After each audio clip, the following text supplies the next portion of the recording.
আমি একজন কর্মী হিসাবে তাদের সঙ্গে এই সিলেটের উন্নয়নে সহযোগিতা করব। সিলেট সিটি কর্পোরেশনের ভারপ্রাপ্ত প্রশাসক হচ্ছেন সাবেক মেয়র আরিফুল হক চৌধুরী। আওয়ামী লীগের অধীনে নির্বাচনে অংশ না নিয়ে যে দলীয় আনুগত্য প্রদর্শন করেছিলেন তার পুরস্কার পাচ্ছেন সিলেট সিটি কর্পোরেশনের সাবেক মেয়র আরিফুল হক চৌধুরী। আবারও তিনি সিলেট সিটি কর্পোরেশনে ফিরছেন। সিসিকের ভারপ্রাপ্ত প্রশাসক হিসেবে তিনি দায়িত্ব নিতে যাচ্ছেন বলে বিভিন্ন সূত্রে জানা গেছে। সরকারের নীতি নির্ধারণী মহলেও এ নিয়ে আলোচনা চলছে। ২০১৩ থেকে ২৩ সাল পর্যন্ত টানা ২ মেয়াদে তিনি সিলেট সিটি কর্পোরেশনের নির্বাচিত মেয়র ছিলেন। এবার আসছেন ভারপ্রাপ্ত প্রশাসক হিসেবে। স্থানীয় সরকার বিভাগের একটি সূত্র জানিয়েছে, তার নিয়োগ প্রক্রিয়া চূড়ান্ত পর্যায়ে রয়েছে। গত ১৭ এপ্রিল তিনি রাজধানী ঢাকার কেন্দ্রীয় বিএনপি নেতাদের সঙ্গে বৈঠক করেন এবং স্থানীয় সরকার মন্ত্রণালয়ের এক সচিবের সঙ্গে সাক্ষাৎ করেন।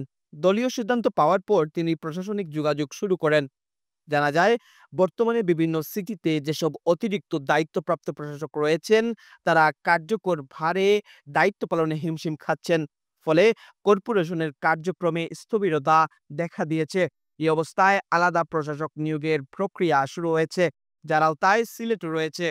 এদিকে বিএনপির ৪ শীর্ষস্থানীয় সাবেক মেয়র সিলেটের আরিফুল হক চৌধুরী, ময়মনসিংহের ইকরামুল হক টিটু, বরিশালের কামরুজ্জামান কামরান এবং খুলনার নজরুল ইসলাম মঞ্জু সম্প্রতি স্বরাষ্ট্র মন্ত্রণালয়ের কাছে চিঠি দিয়ে প্রশাসকের দায়িত্ব চেয়েছেন। তারা সকলেই বিগত নির্বাচনে দলীয় মনোনয়নে বিজয়ী হয়েছিলেন। এই ৪ নেতার সম্ভাব্য ফেরার খবরে রাজনৈতিক অঙ্গনে ব্যাপক আলোচনার সৃষ্টি হয়েছে।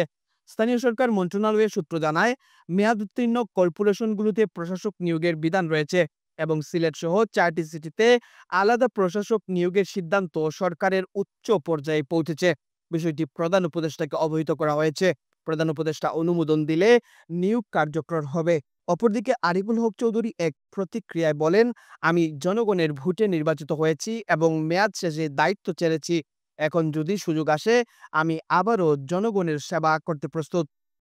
আকমাম হুসাইন, ইউকে বাংলা লাইভ।